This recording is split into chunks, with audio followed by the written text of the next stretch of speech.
your camera on? Yes. Greetings to you, our viewers today. I am Beth Alling, President of the Quebec Labrador Foundation, and welcome to Season 2, Episode 5 of Voices of QLF. We are so pleased that you've joined us for a spirited and memorable look behind the scenes of QLF's evolution over the years. To set the context of this episode, I turn to our lead guest, QLF President Emeritus, Larry Morris, who has served with this organization a mere 48 years. Let's proceed. Larry, please turn on your video and microphone. Great. And Larry, as the initial proponent of today's episode, could you please share your thoughts on its theme, the spirit of QLF? Yes, thank you, Beth. And I just want to make one thing perfectly clear, and that is there will be no 48-year jokes today, because I know who will be at the butt end of all of those.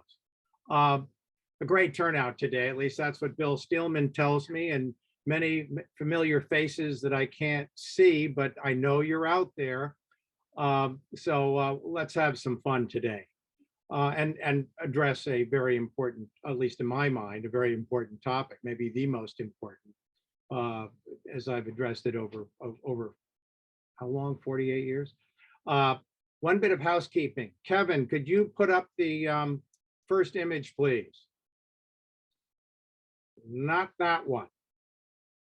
This would be a squawking bird. I guess we don't have that. Anyway, you can take that one down. We will have, trust me, a squawking puffin available if people go too long, and I know that's also directed at yours truly. When asked to do the webinar today, I was wondering what I could add, frankly, to the professional series of the last 2 years. You'll remember, I think many of you who saw it, that I was banished after the first episode for using Louise Labar's hand puppet during that episode. I think Tom Horn made me do it, but for whatever reason, I was using this hand puppet that got me banished. So the puppet is here in spirit, but not in play. Being on a short leash got me to thinking about today. There's the, are you already telling me I'm done? You can take that down now, please, because I'm not going to listen to it. There you go. The short leash got me to thinking about what makes us different. What's the QLF secret sauce? Why have we punched above our weight class for 60 years? And personally, as I'm alluding, why are they allowing me to still be here? And why do I enjoy it as much as I ever have? To address these questions is to address the title of today's webinar, the spirit of QLF. What exactly is that spirit? Thinking for a moment, it's of course obvious. It's all of you out there, the people of QLF, our alumni, our communities, our donors, our families, our friends. It's all of you.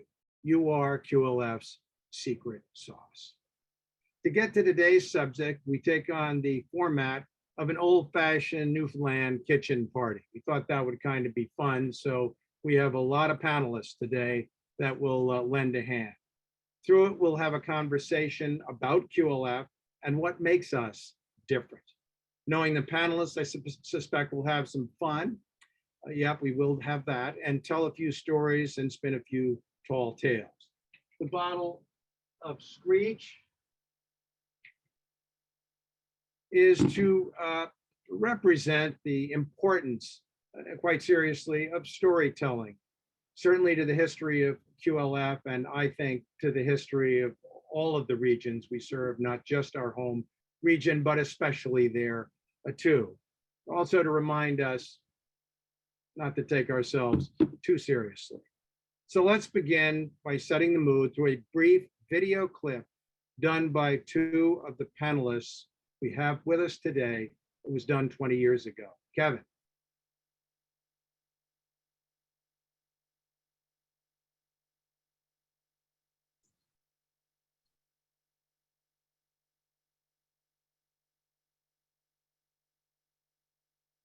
There's no sound in mine, but there may be. Service and conservation. Sorry, let me try it again.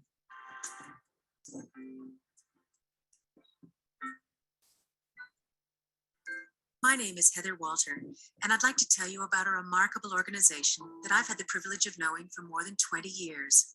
An organization that began its work in community service and conservation here in the Atlantic region, and that now also conducts programs in other regions around the world, the Quebec Labrador Foundation.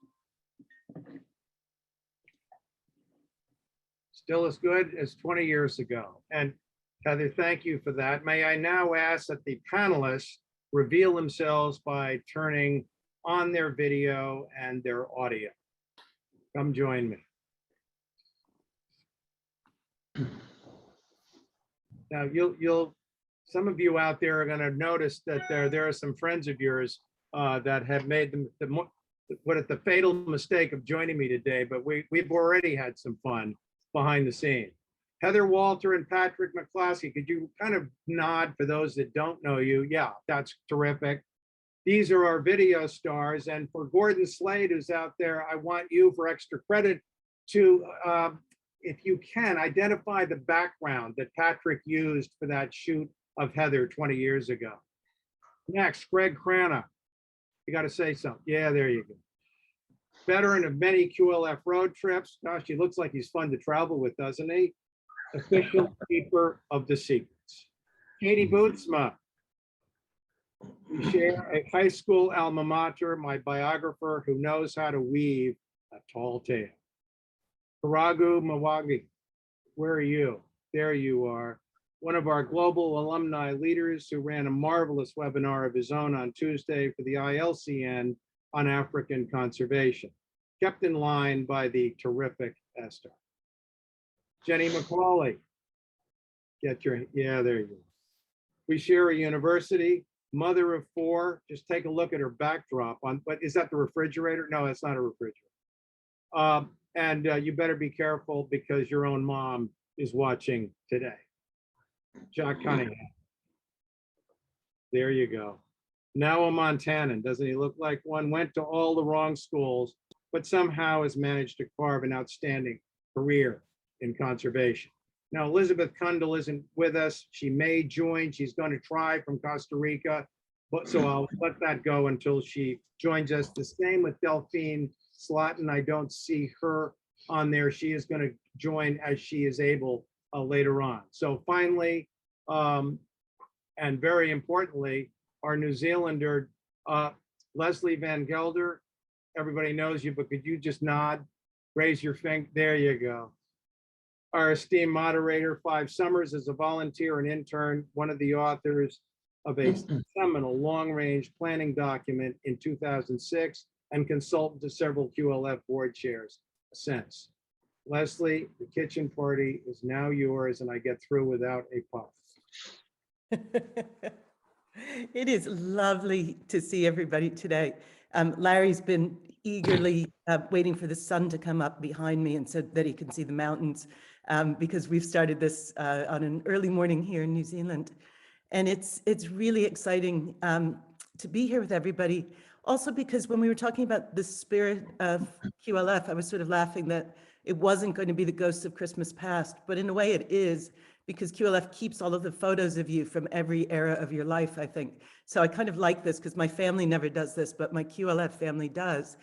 And I've been involved in QLF since actually before I started working for QLF, because my father came home from Botswana with a story in, I think, 1977 about some people who he'd met, who one of the people they were camped with got carried off by a lion. And while they had to rescue that poor guy, he ended up with these 2 graduate students that he kept for the next week and that somehow I kept for the rest of my life. And one of them was Larry and the other was Candy Cochran. And so it's a very long history. But I think what's wonderful about that is that as as you come into the QLF family, and I think that's probably the right language, for many of us, it is an intergenerational journey, and it is a long history, and 48 years goes by in a flash. So I think today our question is really around that. What is the special sauce of QLF, and what's it been for all of us? And those of you who are at home or at work watching this, bless you for having actually shown up. It's wonderful. We've got a really nice turnout today. And I'm kind of glad, because I know there are a handful of you who would be throwing popcorn if I was in the room. So I'm really glad that there's a screen between us. But in the chat function, we can read your comments. So somewhere in today's discussion, have a think for yourself of what's the Spirit of QLF been for you, and how has QLF been relevant in your life? So maybe your initial experience led to other things over time. And how do those things still join up for you? Because that's a big part of the questions that we're going to be exploring today. And we'd love to capture what you've thought too. So it's a much wider conversation.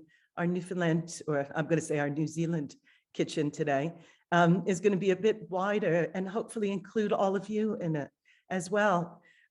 Every kitchen does include a roast, so there will be a bit of roasting, Larry, probably along the way, but not too much, because we'll see where we get to. But because I have not vetted any story that anyone chooses to share today, so this could be really fun. I'm going to actually hand over to Heather, because I would love, you saw Heather 20 years ago. You could see that working for QLF means that you never get older. And so, in fact, you get younger over time, which is a beautiful thing, as you can see from the pictures they've dredged of all of us. So Heather, talk to us about your QLF experience and how it's played out through your life. Will do. But first of all, 20 years ago, did you like that little trick about me throwing my voice like that? Yeah. And I definitely had, like many of us on this call, a lot more hair back in those days. But yes, 20 years ago, yikes. And Patrick, of course, was involved in helping in producing that video. Oh my, there we go. Holy cow. Like you say, Leslie, those old photos, no one's got more of them than QLF. Anyway, so that's Patrick in the photo that you can see there in the middle. And he is going to be joining me in a moment. But first, I've got a deeper and darker history with QLF than he does. So I'm going to start with a couple of stories of my own. And buckle up, Tom Horn, because you are featured in this one. So I'm going to start with a story about my time. I was about 22 and I was studying outdoor education at Queen's University in Kingston, Ontario. That's Canada. And I'd heard about this organization, the Quebec Labrador Foundation, but, I didn't really know much about it and didn't have a good sense of what it was. And I, though, thought, they had an internship coming up, and I thought I'd apply for that. And amazingly, I got a job interview with Tom Horn. And I thought, I still didn't know much about it. Even in the middle of the interview, I was learning a little bit, but Tom seemed like a good guy. And, I thought it sounded like things were going fairly well from my perspective. And then the last interview question popped up. And the interview question was, do you drink beer? And I'm totally serious. That was the question. And I'd like to think that by answering in the affirmative, it's probably the only reason why I got the job with QLF. And at least Tom probably thought that I might fit in. Well, I was to be the first Canadian intern to work in the States, in the Ipswich, in the headquarters. I was really excited. I was going to be, working south of the border. I was going to be near Boston, a great city. And I still didn't know exactly what I was going to be doing, but, that was okay. So I caught a bus. I headed for the border, armed with a one-way ticket and, enough luggage for a few months. And a suggestion from Tom that I tell the nice customs officer that I was visiting friends. Well, as you can imagine, that actually didn't go all that well. I was sent back to Toronto with a one-way ticket. And now my parents really questioned what this QLF was all about. So anyway, some time passed with me back in Ontario while Tom did a little bit of work on the paperwork. And, oh, okay, sorry about that. I've got a little yeah, so Tom was doing some work on the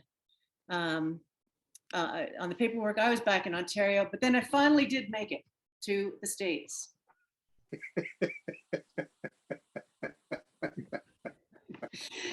And anyway, I did get there. It was an auspicious start. And now I will get to the heart of the story. So over those next few months, I came to appreciate that QLF was in many ways pushing boundaries, and quite literally in my case, but had been doing so for a long time and continued to do so for a long time into the future. Sometimes the paperwork didn't quite catch up with the vision, but that was okay. I was honored to work with not only the big three, with Larry and Tom and Kath, but also many others who demonstrated to me the best of what leadership and teamwork is. I felt challenged, I felt heard, I felt believed in, and I felt supported. I went on to work as an intern in Newfoundland, and years later to run QLF programs from a field office in St. John's. And QLF cemented my love of place, my love of especially Newfoundland and Labrador and the Atlantic region, where I chose to make my home. So thank goodness I persevered with that border crossing, because that early experience with QLF led to a lifetime of friendships and connections. And I know that some of you are on this call today. And in the end, I also learned what Tom was actually getting at with that last interview question. It was not about Molson's or Budweiser's, but about whether I could relax with people, listen, share stories, hang around the kitchen table, enjoy life while at the same time getting her done. That approach to connecting with others and to tackling issues, to tackling life, in fact, is part of the QLF magic to me, the spirit of QLF. I have to admit, though, sometimes beer is involved. Oh yeah, and my parents, well, they actually went on to become a couple of QLF's greatest fans. But then I tried to explain QLF to someone else. I don't actually like cigars, but we always keep one in the freezer in the hopes that Larry's going to show up again someday to have a real Cuban like he can get up here. I met Larry about 20 years ago. Heather had moved to Alberta so we could be together by then. And we went for lunch in downtown Calgary. And by the end of the lunch, Larry had wangled me into producing a video. Again, not a lot of paperwork involved. Instant decisions. But Heather tried to explain QLF to me, but I tried it a few times. I was trying to grasp it. I didn't quite understand exactly what people do. It's not like the nuts and bolts company where, you know, we make nuts, we make bolts. Although QLF has had its share of nuts, as I've learned, starting at the top. But I went to Maine and New Brunswick, Newfoundland, Labrador, Czech Republic, Slovakia, Cyprus, and Hungary, and interviewing people in small towns and in villages, people who had a desire to do something to improve their community or to do something for their natural local environment, but they didn't have the wherewithal. They needed connections with some people who had more experience. And that's where QLF came in, where they connected them to people sometimes in different parts of the world, but who could provide them with some guidance or just share their own experiences with them back and forth. And it really made a strong impression on me. And I realized why Heather's had such a strong, long emotional connection with QLF. So you can see that QLF has a new loyal fan in the family.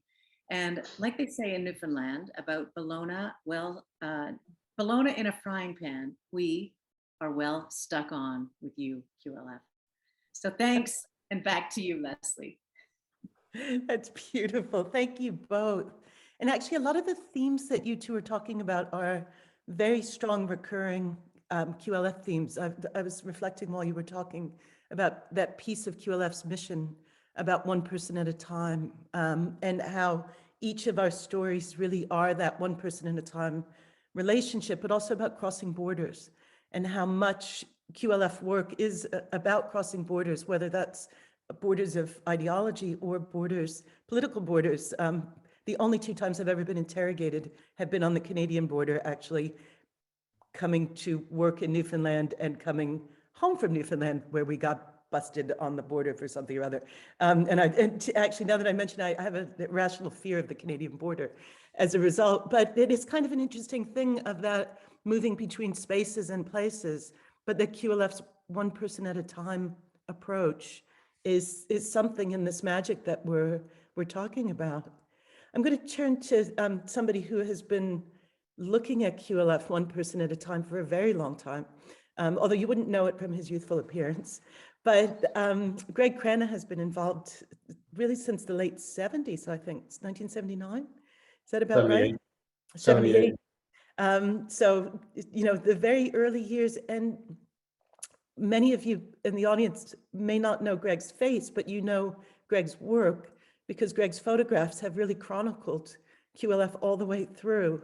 I met Greig when I was 16 in Newfoundland. He and Larry arrived in one of their traveling circuses, I think would be the appropriate term. And probably some of the best photography advice I ever got was from Greig, because when you get it early on in life, you actually follow it for the rest of your life. So Greig, I'm going to turn to you and ask you the question of, what's it been like to see QLF through your lens? You know, all these years, what have you seen over time? Oh God, I've seen so much. It's a hard question. One of the things that always impressed me about QLF and kept it interesting for me is they knew how to bob and weave and adjust to the times. And when I first started, you know, there were fixed programs in Newfoundland and in New Brunswick and Northern Quebec, and that was appropriate at the time, but it got more and more difficult for lots of reasons. There's me, 1979 on the St. John River, kayaking for 3 weeks with a group of canoeists who were exploring the St. John River. I'm not going to talk about those specifically at the moment, but because I don't want to lose my time here. But I wrote a piece for QLF probably 15 years ago about the dynamism of the organization and how they could change with the times, and how they did away with the fixed programs and started, you know, running internship programs all over, started working internationally, started, they were always, you know, adjusting and changing as things got more and more difficult or demanded change. That first picture of me in the kayak in 1979, we could never do something like that nowadays. You know, we didn't have cell phones. These interns were out of communication with the main office for a couple of weeks at a time as we just drifted down the river. You know, liability insurance, you know, everything is so different, but they adjusted to that. And they, and when you talk about the connectiveness of people, you know, when you spend like 6 weeks on the river with a bunch of people, you build a relationship with them and with the organization that you kind of never forget about. The other thing is that, you know, Larry, for all his faults, and there are many, he always was willing to take a chance on somebody. And sometimes that was a mistake. He took chances on people that didn't always work out. But he took a chance on me in 1978, a young hustling photographer in New York. And you know, we just hit it off right off the bat. Our mission was similar. We wanted the same thing. We wanted to have a good time while we were being serious. We always took the work seriously, but we always knew how to have a good time. Logged thousands of miles on the road together, and kind of evolved together, you know. And I was never a member of the organization. I was always this, you know, the insider outsider. I knew where all the bodies were buried, but I was never a full-time employee. And it was worked out great for me, and worked out great for Larry, I think. And most of those pictures that you put up of you, I think I took. You know? You are my official photographer. I'm pretty sure of that. Yeah, I shared one of them with one of my colleagues from here, and just said, you know, thank goodness you're a good photographer, Greig, because like I'd be doomed otherwise when I think about it. But I think that's true for all of us, that you actually capture who we are. Lots of people take pictures, but you capture who we are. I think the thing that makes my relationship a little different with QLF is that I have a visual history of my life with QLF over the course of 44 years. And I can go back and pull all those contact sheets and slides and see exactly where I was in time and where QLF was in time. It's pretty unusual. It's been It has not been lucrative, but it's I don't been think that's part of the spirit of QLF. Yeah, never big money, but it's been a fascinating journey for sure. Oh, thank you, Greig. I have to say, I guess 6 years ago now, when Larry was moving into his emeritus role, we put together a book that most of you participated in, and called The Low Hum of Success, which is a paean to Ken Hoffman, who used to refer to, yeah, there it is. A very beautiful book, and most of the photographs in it came from Greig. And what we did, which was really wonderful, was Greig sent me the contact sheets. And for those of you who've been photographers in the past, it was such a lovely thing to look at contact sheets again, because in digital photography, obviously we don't use them anymore. And to see the red circle around a particular image that was going to be the one that would be printed. And it was a real pleasure to see in real time the changes in the growth of QLF in film. So thank you, Greig. I really appreciate the view from your lens. Next, I can tell So stories forever, but I won't bore you. No, we'll do a whole webinar just on all the stories that you and Larry, have between you. And then we'll put a big rating on it. So like no one can actually see it, but we know that you two are talking. That's probably about how it should be. And I think Patrick's cigars somewhere feature in that, but I'm not sure. I'm going to shift us from someone who's been with the organization since 1978 to much more recently, and ask Katie Bootsma, who shares with Larry a background of this, having gone to the same high school, but not at the same time, which is probably a good thing. And that, Katie, you had the privilege of doing a project, writing up a piece on Larry, and then that led to your own experience. And I was wondering if you'd talk a little bit about that. Yes, of course. So my introduction to the Spirit of QLF was through Larry and our high school, Taft in Connecticut, where Larry and I actually did graduate the same year. We were both the grade class of 2020. But in the spring of 2019, which was my junior year, I was the rising editor-in-chief of our school paper, the Taft Papyrus. And historically, the rising editor-in-chief always has to write a profile on the Horace Son Taft Alumni Medal honoree, which was Larry that year. Unsurprisingly, of course, he was very well deserved. So I had never written a profile like this before. I had never really interviewed anyone journalistically very extensively. So this was a bit of a daunting task, but Larry made it a very seamless assignment because I was so nervous. I wanted to make sure I did him justice, and I hope he feels I did in this piece. But as nervous as I was, this article sort of wrote itself in a way. Because I remember that spring I had to miss a track practice or two because our interviews just went so long. I had like a 3-hour phone call with Larry one spring afternoon because we just kept on going back and forth with these stories. And I'm sure everyone who's had conversations with Larry knows this is how these go. You keep going back and forth, back and forth. But I was kept constantly entertained because Larry is hilarious, and he did not tell me to say this. This is my own thinking. But yeah, so the article was written and published. And usually the profilee and profilist go their separate ways, but I did not let Larry get away from me that easily. I wanted to work with QLF that summer after I wrote their profile because he raved so much about the organization. So thanks to Beth and Larry, I was able to do a sort of hybrid internship with QLF where I did a bit of communications work in Montreal. And then I went to Boca Bec and St. Andrews and did some field work and nature preservations and YMCA camps for about a month, which was one of the best summer experiences I've had. 3 years later, which for me in my 20 years of existence is a long time, I still look back on that and it's one of the best experiences ever. And I still talk about it in college. I wrote my college essays about it.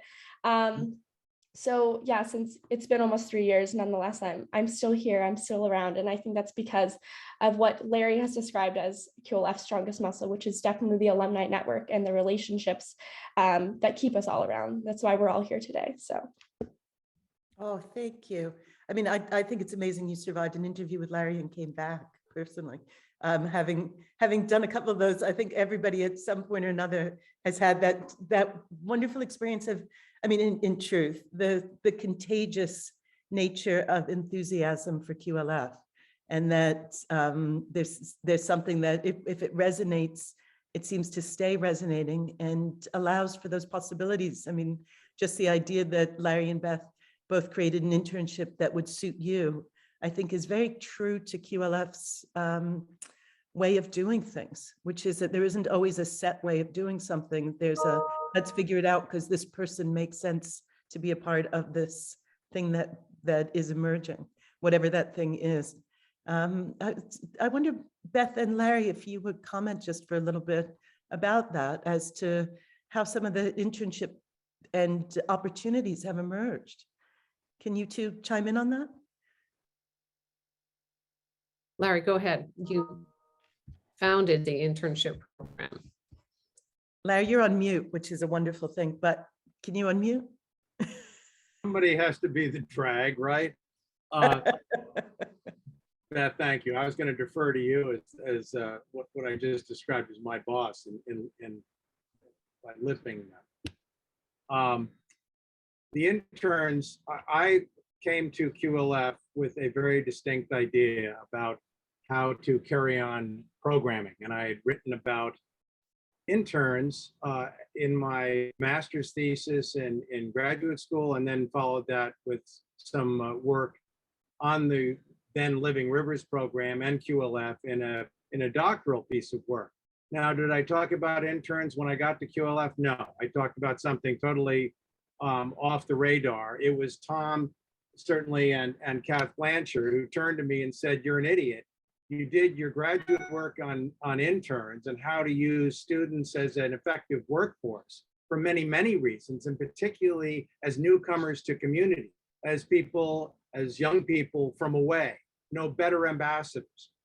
Well, I sat there, tried to claim that thinking as my own, but I really can't do that. And today I'm revealing that the great idea of having interns at QLF was really Tom and Kat, having me see, the light that I thought I had written about earlier. Anyway, it's gone on from there. It has taken so many, many forms. There are hundreds of First Atlantic Center for the Environment interns. Then it pervaded QLF across the organization. And I am here in part because I look out, I see Katie, time stops. I mean, this is through generations now, and I will stop here or I'm gonna get the puffin. But obviously it's worked for us and certainly has for me. Hmm. Beth, I'm going to come to you actually for another question. And it's one that I'm going to ask Kiragu to speak to as well, which is that when you came to QLF, one of the additions that you brought, which was a wonderful thing, was the idea of creating congresses where all of these alum could come together. So, in a sense, the terrible three of Larry, Tom, and Kath had started a lot of these things. And when you arrived, you inherited this whole collection of people who had already become part of the merry band, if you will, and were all over the world. And I was wondering if you could talk a little bit about where you even got the idea to do the Congress, the first Congress in Budapest, and then the idea of doing 2 Congresses so far. And I put that in parentheses, so far, because I suspect at some point we'll have a third, because we should. Because following on Heather's and Tom's philosophy of it should always be a good time also. But I was wondering if you could just talk a little bit about the idea of the Congresses and how does it fit into the spirit of QLF? Sure. Thank you, Leslie. And let me back up a bit. I started here in May 2002, and a number of us gathered at Logan Airport and flew to Deer Lake, Newfoundland, and met up with Heather and Patrick and Candace Cochran, who was there, living there in the summer. And on the flight, in between reviewing budgets, which was incredibly dull, an idea came to mind, which is, why don't we bring our staff from all over Canada and New England together on an island off of Georgia, and a primitive island, and be together for the first time off campus, so to speak. And I thought, let's bond together, renew our friendships, our personal and professional friendships. And I mentioned that to Larry and to Tom. at the time on this flight in between budget review. And actually, at the same time, I had said to Larry, have you ever considered bringing alumni from all over the world? We have this global leadership network of alumni representing 75 countries, which is really extraordinary. Most of our alumni, of course, are from the Atlantic region, or what we call the Atlantic region. And it just seemed the natural thing to do for QLF. And yes, we should have a third Congress. And when Ambassador Walker became the ambassador to Budapest, Hungary, that was the right time, and all the stars were aligned. And I got in touch with him and said, would you consider being our host? And he fortunately said yes, and that was it. And then 10 years later, Catalonia was the right place, and Miguel Rafa was just the right host for us. So I think the idea of bringing staff together for a retreat and alumni and partners together from all over the world is the right thing. And we renew our friendships and our program partnerships, and great things happen when you can meet in person. Oh, thank you, Beth. I mean, it's funny, I was thinking about the Budapest Congress the other day, because it would have been 16 years ago, I think 2 weeks ago. Yes. Because I have very vivid memory of flying from Budapest here to New Zealand and ended up buying the property that I now live on. And so this time of year, I always think about that whole window of time and what an extraordinary set of relationships that were formed at that Congress and then at the next Congress. And so I'm going to do a shout out to Munir and Diane, because I met them in Budapest, but then went and visited with them in Beirut a few years ago. And so it's these interconnections of all the people in your QLF world, some of whom you meet in person, some of whom you meet on screen, some of whom you just know about for a long time, and then meet them in an airport randomly. I mean, all of this seems to happen here in the back blocks of New Zealand. One day I was sitting at a kitchen table and a friend was talking, and she'd brought her boss into the room, and it turned out she'd been one of the first UK exchange people who'd been with Phil years and years ago. And here we are sitting in a kitchen and somewhere in New Zealand discussing QLF stuff all of a sudden. So it happens. And I think there's kind of almost an unspoken understanding that we're all part of something. And so the generosity is quite deep as a result. I'm going to turn to Kiragu and ask you to talk a little bit about your experience with QLF, because I think you come in along the congresses as well. So would you like to speak a bit? Sure, thanks, Leslie. And once again, thank you very much for the invitation to speak today. As I say, I interacted with QLF through the congresses, but just before the last one in Spain, I'd interacted with Larry and Beth for at least a couple of years before, well, 3 years before that. I met Larry and Beth while I was still working for BirdLife International. It so happened that they had come into Cambridge, where I live now. There we go. And I was invited to meet Larry and Beth. That picture, the second picture there, is my former boss with Larry and current CEO of BirdLife. And anyway, I was invited to meet Larry and Beth. And I remember being told, come and meet these folk who are from Quebec Labrador Foundation. I thought, what kind of a name is that? Quebec is a place, Labrador is a dog. What kind of organization is this? Anyway, I come down. I was in an upstairs level office, and I come down, and Larry was standing there with Beth looking glamorous. Larry had this wonderful glow on his head, because obviously he's got a shiny head, and the most shiniest teeth ever. I thought, what?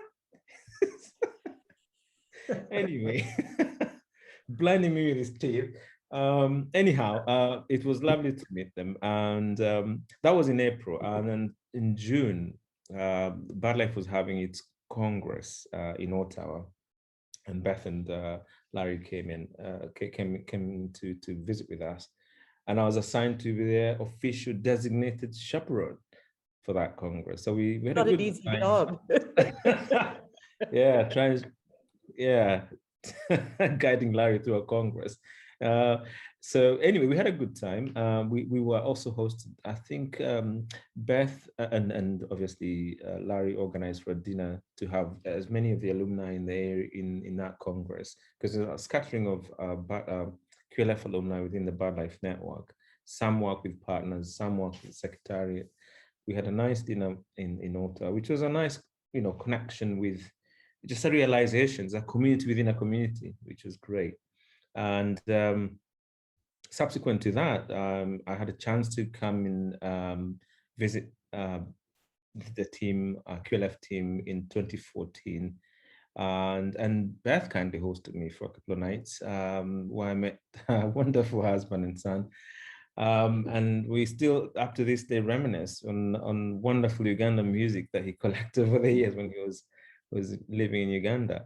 All the same, I think 2016, when we had this Congress, I remember convincing my boss, Hazel Thompson, why I needed to go for this Congress. And the only way I winged it was to say, look, at least let me see how they organize this, because we were due to organize the next BirdLife Congress in 2020, which was due to happen in 2020. And at least I could, no, 2019, I think it was. And then I was supposed to glean on some of the stuff that we could, borrow onto that. Anyway, turn up to this Congress. I had a session to run with the wonderful Kathleen Blanchard, which I think I've seen her on the list of participants. And we had a lovely, lovely interaction with the community of QLF members. And one thing that struck me about QLF congresses, which I still think is quite unique to any other Congress I've been, is the ability to create meaningful interaction time for work, business, but also securing time for networking, which was amazing. That was very cleverly done. So I found that to be an amazing way of organizing a Congress. It's not just all business from 7 to 7 in the night. But also one other angle that was unique to me was the involvement of young people. Initially, when I arrived, I thought, oh, this nepotism, kids of whoever are here. But it was a very powerful way of already recruiting the next generation of QLF alumni, QLF members, conservationists. And I still think that's a very unique angle to how QLF brings in not just the current alumni, but also recruits within itself. So the overall reflection I have of QLF and until today is this willing community of like-minded people.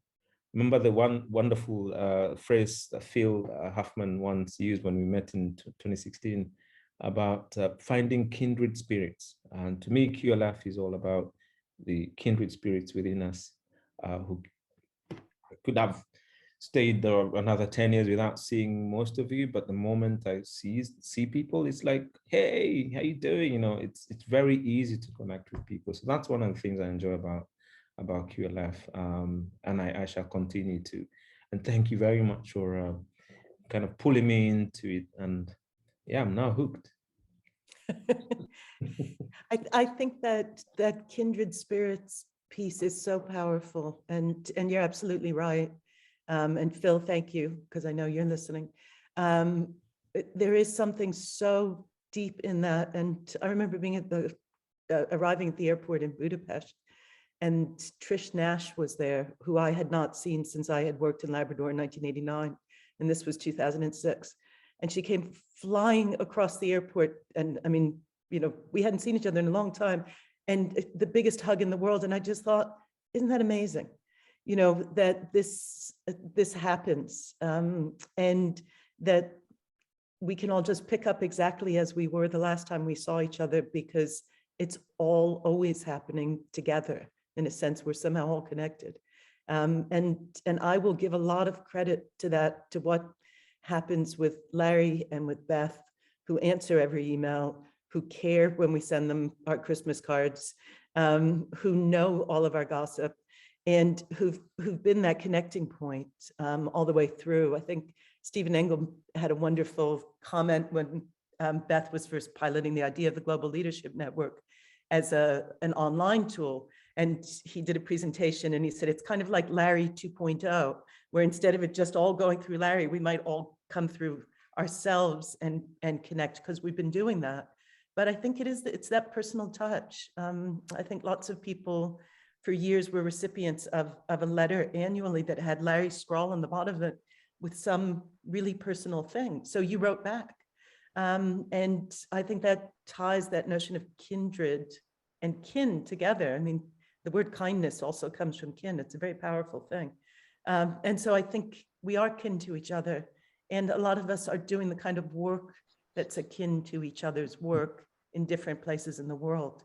And so I think there's also a really deep baseline of understanding that we're all facing similar challenges and doing work that is hard, but you're among people who know how to do hard work, as you've just described, and have fun, because it has to be fun. I think that isn't that the Morris rule? It has to be fun. And those two pieces, as Heather brought up as well, and as Greig has, are critical to QLF. It has to be fun because the work's hard. But when you're with like-minded people, it's not so hard. It's exciting. So thank you. Leslie, do you mind if I just take another half a minute to just share? You just remind me of a story. I was moderating a workshop with Kathleen, and we had come back for a review of an early morning discussion. And within our group, we had Palestinians and Israelis in that group. And there was a bit of almost an off-tangent conversation about what the issues were happening within the countries where they're based. And I remember thinking for a second, this is about to go very wrong.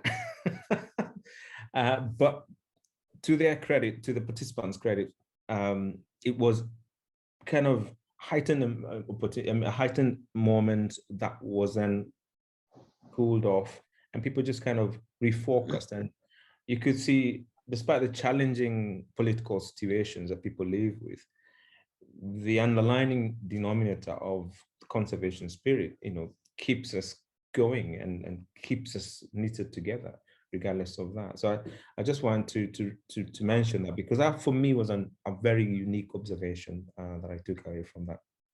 I had a very similar experience at the Budapest conference, where there was a session, I think Tom was facilitating it, on it was Middle East, the Middle East programs. And exactly the same thing happened, where the conversation escalated. And I can't remember who it was, but it was somebody who was Palestinian, said, look, can we just get back to the fact that the birds don't care what our political borders are? The point is, can the birds land?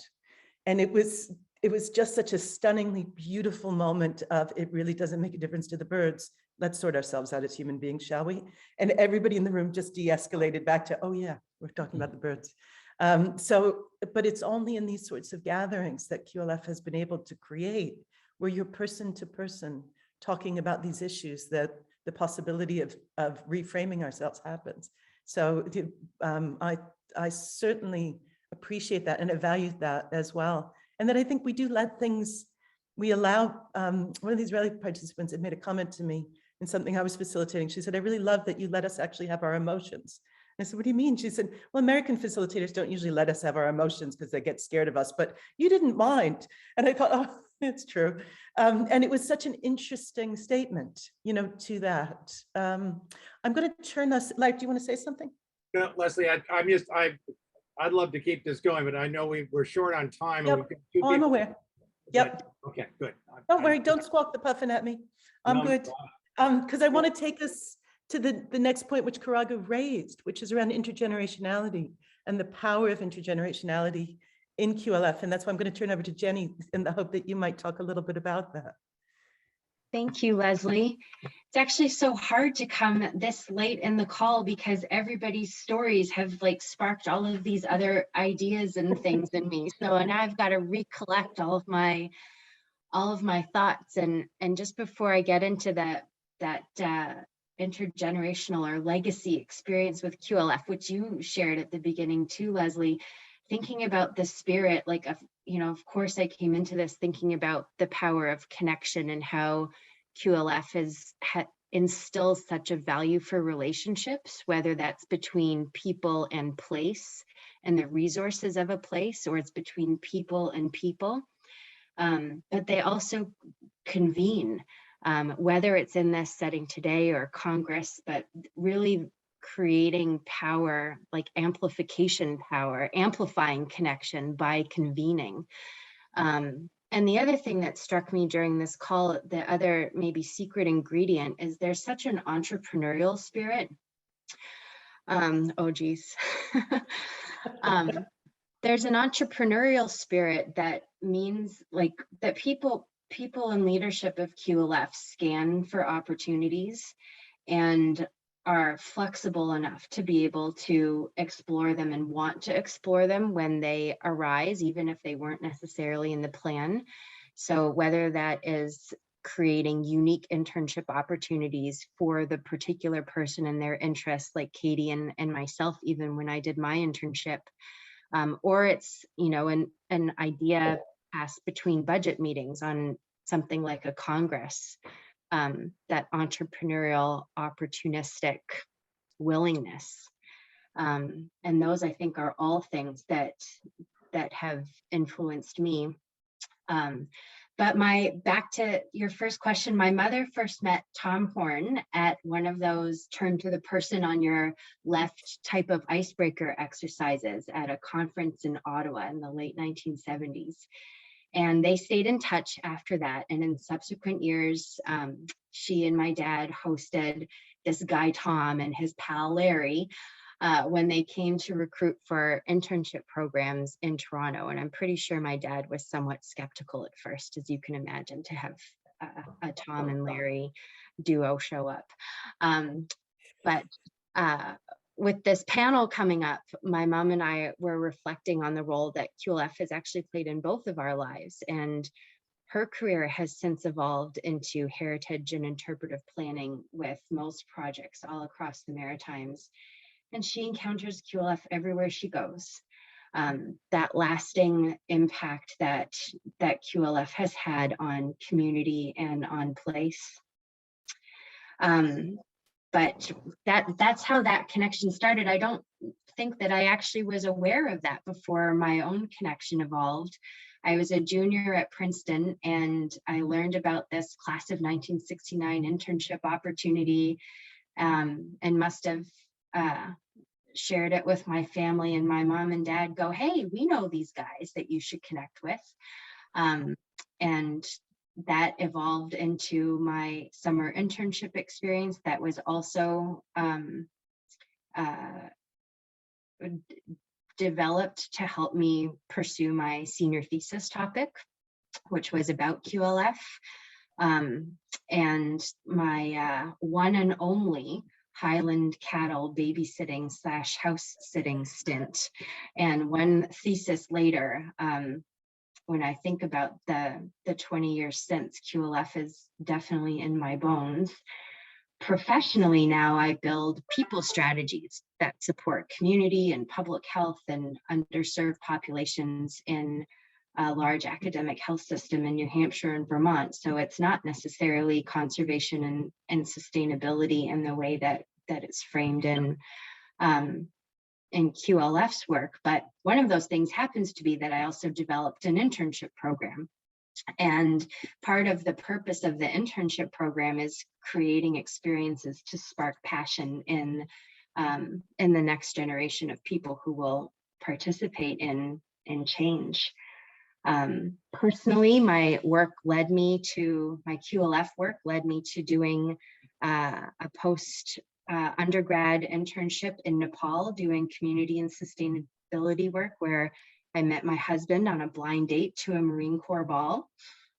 And almost 20 years later, we today live with our 4 kids in a co-housing community in rural Vermont that's dedicated to sustainability. And we co-own about 270 acres with 20 or so other households. And my military husband, Eric, he loves to call this our crazy hippie community. no, commune. He doesn't say community. He says our crazy hippie commune.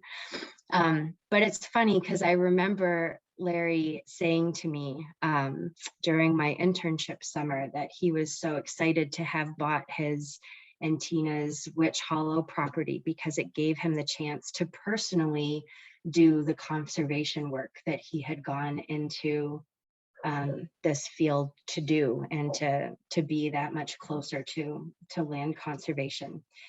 And I'm not sure if it's scary or not to think about how much Larry Morris's voice might have subconsciously influenced my life all of these years.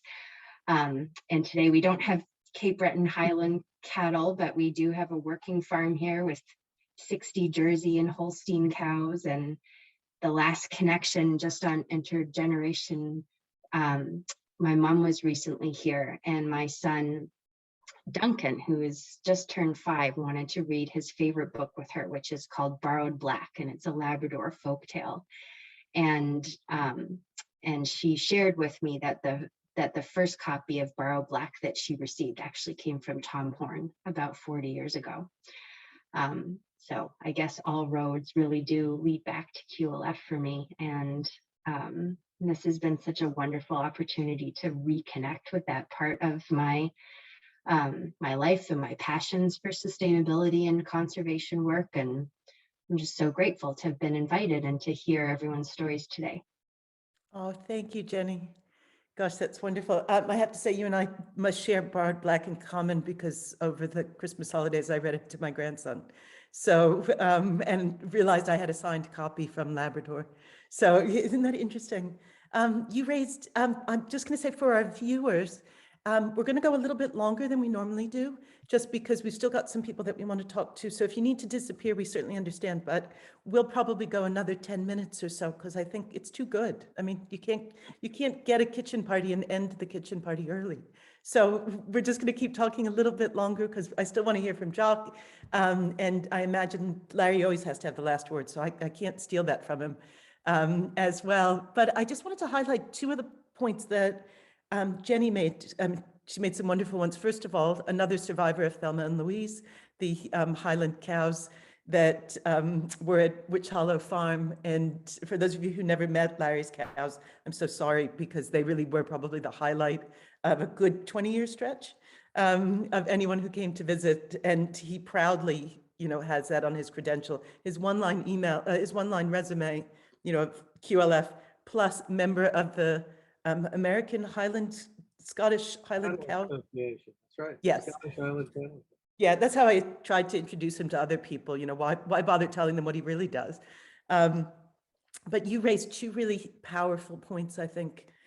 One was that in QLF's work of convening, it has amplified. And I think many people don't understand.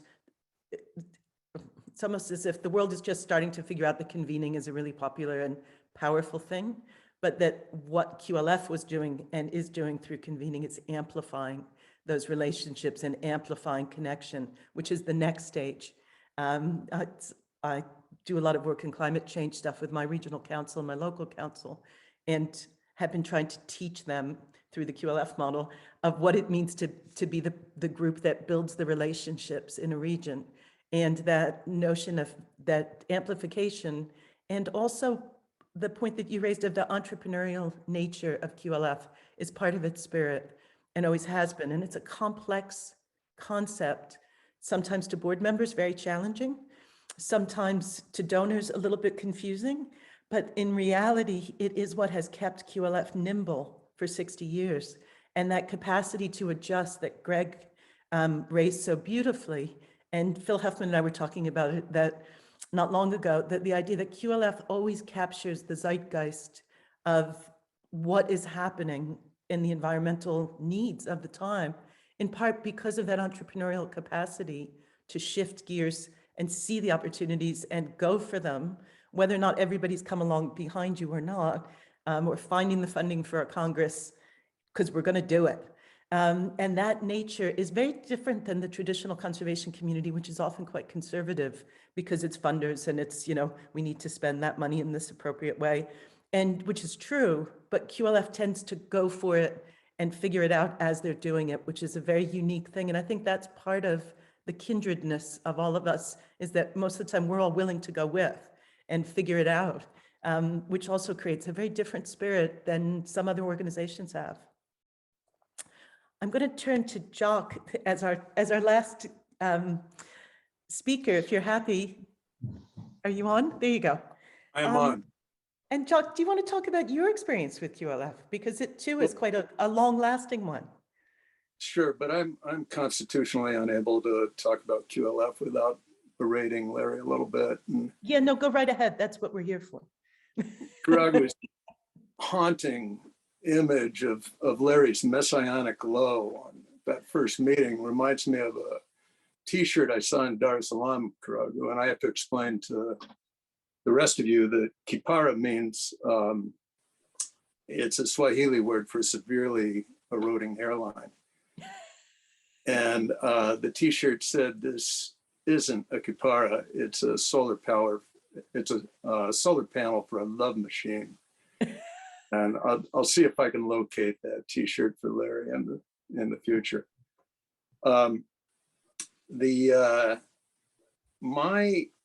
I think my relationship, I'd heard a lot about QLF and had various friends who were QLF and Atlantic Center interns, I think.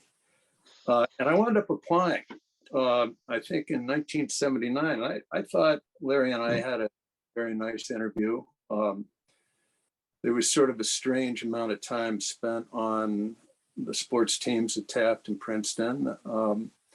But other than that, it turned out we both come from serious cattle backgrounds. And so I thought it was great. And the Atlantic Center had a watershed assessment that was looking at doing on the Patapedia River, which is a very famous tributary of the Restigouche.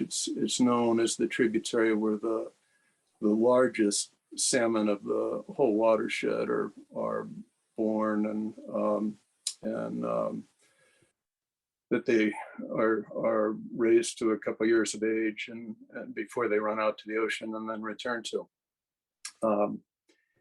And I expressed a lot of interest in that project, but really I would have been happy with anything. And in due course, a couple of months went by and a thin envelope arrived that said that internships at the Atlantic Center are very competitive and they didn't have room for me. So life marches on. Wound up going to my college graduation, and I walked back into the hovel I was renting at that time and with some friends, and the phone was ringing as I walked in. And my parents were waiting for me and my sisters for a celebratory lunch, and I thought maybe I shouldn't pick up that phone. And looking back on it now, I pondered that. I pick it up and it was Larry.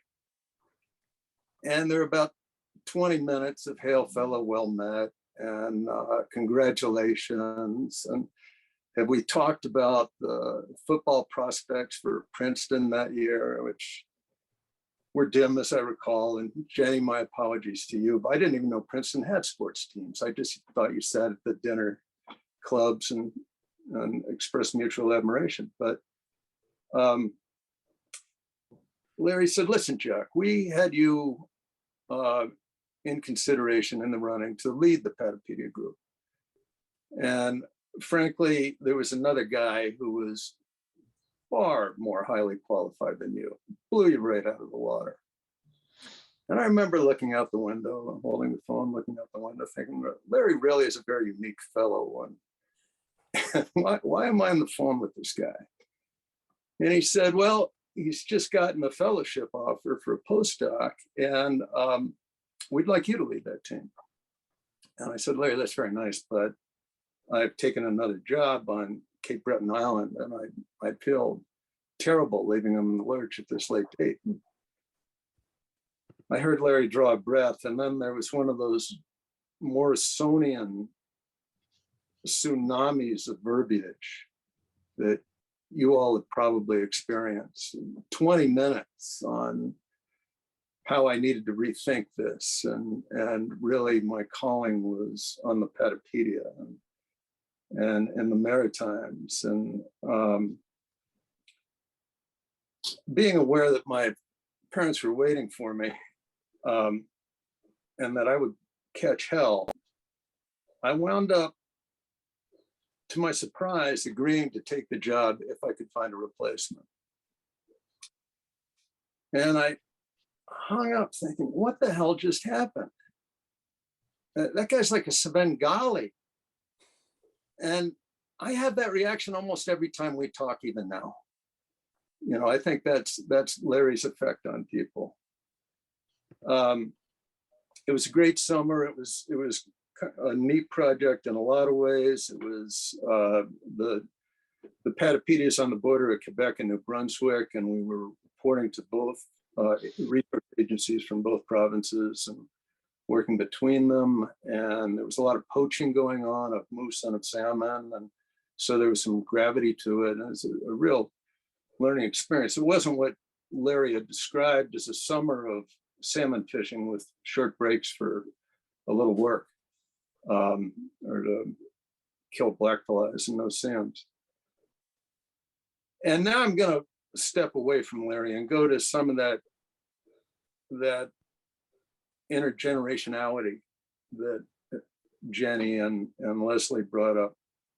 I'm going to talk about a ammo box, a surplus ammo box, because there was a group meeting, a debrief at Tabasentac at the end of the summer for all the interns that were up in the Maritimes. And I, as in my recollection, is that the great Clive Wishart picked us up and at a meeting place in a square-ended canoe with an outboard on it. And I like boats, I like outboards. I got myself back by him and was asking him who built the boat, how's it handled with that outboard. I've got one in I have two in my backyard right now, in fact. Where was he born? He wanted to know where I was born, what I'd done, and so forth. And I towed an ammo box that he had down on the deck of the canoe, sitting in some water that was cooled there. And I said, boy, that is a great idea. I wish I'd had that this summer, because I think Larry located my canoe in the Campbellton landfill and had it fixed in a prison shop because it just leaked like cheesecloth. And Clyde laughed and we left it at that. And we all spent a few days together. And when he ran us back down river to the vans, he walked up to me as we were throwing stuff in the vans. He walked up to me with that ammo box and he said, I want you to have this. And I said, oh, Clive, I can't possibly accept that. It's very kind of you, but you know, you use that. He said, oh, I'm a young man. I'm an old man. You're a young man. You'll get a lot more use out of it.